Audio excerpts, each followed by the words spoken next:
Hello everyone, அஸ்ஸலாமு அலைக்கும். Welcome back to my channel Aifa stories. எல்லோரும் எப்படி இருக்கீங்க? நல்லா இருக்கீங்களா? அல்ஹம்துலில்லாஹ், நாங்களும் நல்லா இருக்கோம். இன்றைக்கி ஒரு இன்ட்ரெஸ்டிங்கான விலாக் தான் உங்களுக்கு காமிக்க போகிறேன். ஷயான் வந்து ப்ளே ஸ்கூல் ஜாயின் பண்ணியிருக்கான்னு சொல்லிட்டு ஒரு போன வீடியோவில் வந்து சொல்லியிருப்பேன். அதோடய வீடியோ தான் நான் இப்போ வந்து போட்டிருக்கேன் விலாகாக. நம்ம சேனலை பார்க்குறதுக்கு முன்னாடியே மறக்காமல் சப்ஸ்கிரைப் பண்ணிக்கோங்க. வாங்க வீடியோக்குள்ளே போகலாம். ஸ்கூல் வீடியோ மட்டும் இல்லாமல் நான் ப்ரௌனி வந்து பேக் பண்ணியிருந்தேன். அதோடய வீடியோவும் வந்து இதில் ஆட் பண்ணியிருக்கேன். மறக்காமல் ஸ்கிப் பண்ணாமல் பாருங்கள். ஷயான் வந்து ஒரு 2 வீக்ஸாக வந்து ஸ்கூல் போய்கிட்டுருக்கான். ஸ்டார்டிங்லாம் வந்து ரொம்ப அழுதுகிட்டு இருந்தான். இப்போ ஓரளவுக்கு வந்து அவனுக்கு செட் ஆகிடுச்சு. அப்போது எனக்கு வீடியோ எடுக்கணும்னு தோணவே இல்லை. ஏன்னா அவன் அழுகும் போது ஒரு மாதிரியாகவே இருந்துச்சு. அப்போது நான் வீடியோ எடுக்க முடியலை. இப்போ தான் எனக்கு வீடியோ எடுக்க கொஞ்சம் டைமும் இருக்குது. சரின்னு சொல்லிட்டு வீடியோ எடுத்தேன்.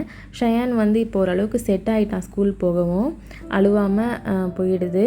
அவனுக்கு ஸ்கூலில் ஃப்ரெண்ட்ஸும் வந்து கொஞ்சம் செட் ஆகிட்டாங்க போல். கொஞ்சம் அழுவாமல் போயிட்டுருக்கான் இப்போது.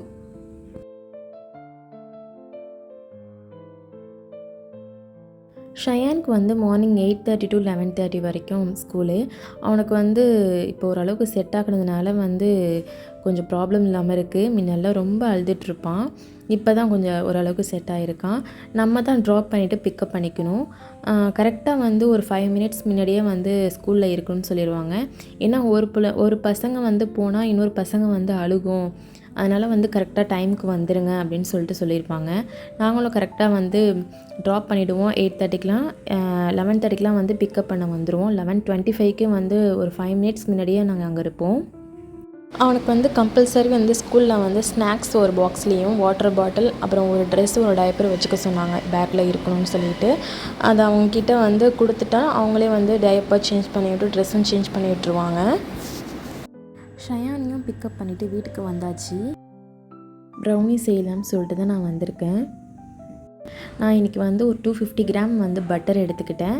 அதே சேம் மெஷர்மெண்ட்டில் வந்து சாக்லேட் எடுத்துக்கிட்டேன். உங்களுக்கு என்ன சாக்லேட் உங்கள்கிட்ட இருக்கோ போட்டுக்கலாம். நான் ரெண்டுத்தையும் மெல்ட் பண்ணி ஒயிட் சுகர்லேயும் ப்ரௌன் சுகர்லேயும் சேர்த்து மிக்ஸ் பண்ணிக்கிட்டு நான் இதில் வந்து 3 முட்டை நான் வந்து இன்றைக்கி சேர்க்க போகிறேன். 3 முட்டையும் சேர்த்துக்கிட்டு நல்லா பீட் பண்ணணும். நான் 1 கப் மைதா எடுத்திருக்கேன்.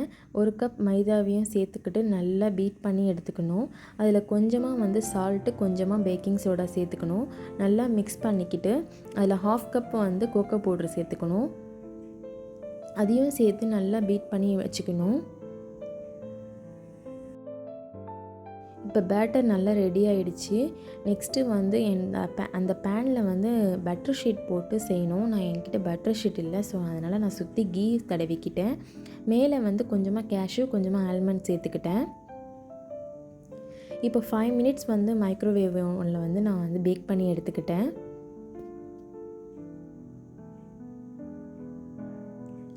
கேக் வந்து நல்லாவே பேக் ஆகிருந்துச்சு. சூப்பராகவும் இருந்துச்சு டேஸ்ட்டு. இது மாதிரி செஞ்சு பாருங்கள் நீங்களும். மெஷர்மெண்ட் கரெக்டாக இருந்தால் கேக்கும் நல்லாயிருக்கும். நம்ம செய்கிற மெஷர்மெண்ட் வந்து கரெக்டாக இருக்கணும் எப்போதுமே. கேக் வந்து நல்ல சாஃப்டாகவும் நல்ல உள்ள ஆல்மண்ட்லாம் சேர்த்ததுனால டேஸ்ட்டாகவும் இருந்துச்சு.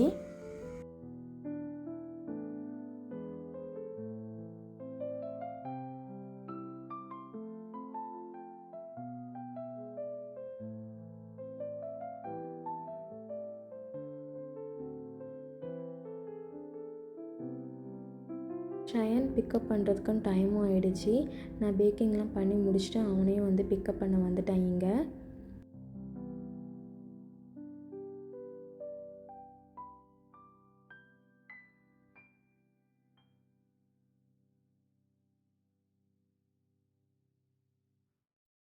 கரெக்டாக 11:30க்கெலாம் அவன் வந்து வெளியே வந்துடுவான் ஸ்கூலை விட்டு. அதுக்குள்ளே நம்ம போய் பிக்கப் பண்ணிடணும். பிக்கப் பண்ணிவிட்டு நாங்களும் வீட்டுக்கு வந்தாச்சு.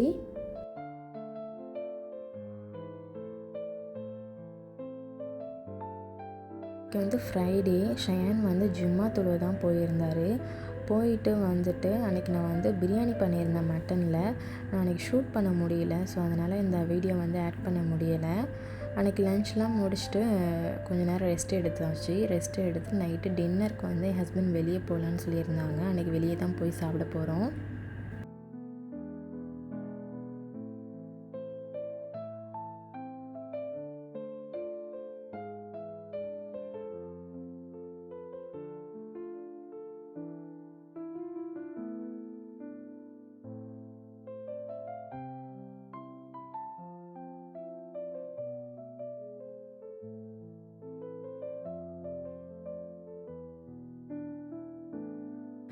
அன்றைக்கி நைட் வந்து சரியான மழை வேறு. அன்றைக்கி நல்லா சில்லுன்னு இருந்துச்சு.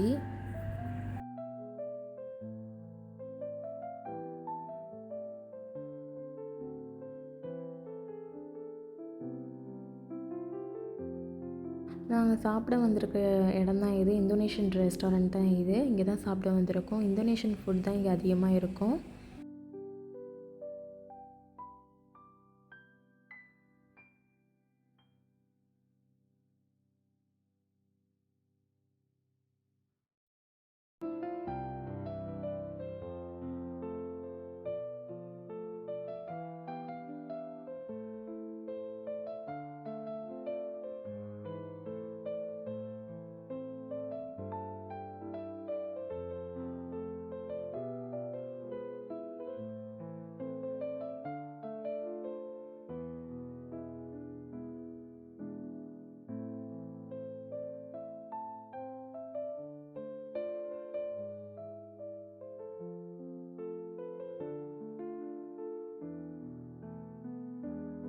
இங்கே எப்போதுமே சீ ஃபுட் நல்லாயிருக்குன்னு சொல்லியிருந்தாங்க. நாங்களும் சீ ஃபுட் தான் வாங்கி சாப்பிட்டோம்.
நாங்களும் சாப்பிட்டுட்டு வீட்டுக்கு கிளம்பியாச்சு.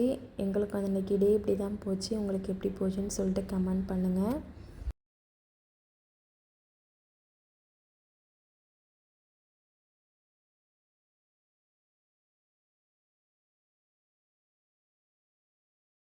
ஹோப் இந்த வீடியோ உங்களுக்கு பிடிச்சிருக்குன்னு நினைக்கிறேன். பிடிச்சிருந்தா மறக்காமல் நம்ம சேனலை சப்ஸ்கிரைப் பண்ணிக்கோங்க. பெல் ஐக்கானை கிளிக் பண்ணிக்கோங்க. தேங்க்யூ ஃபார் வாட்சிங்.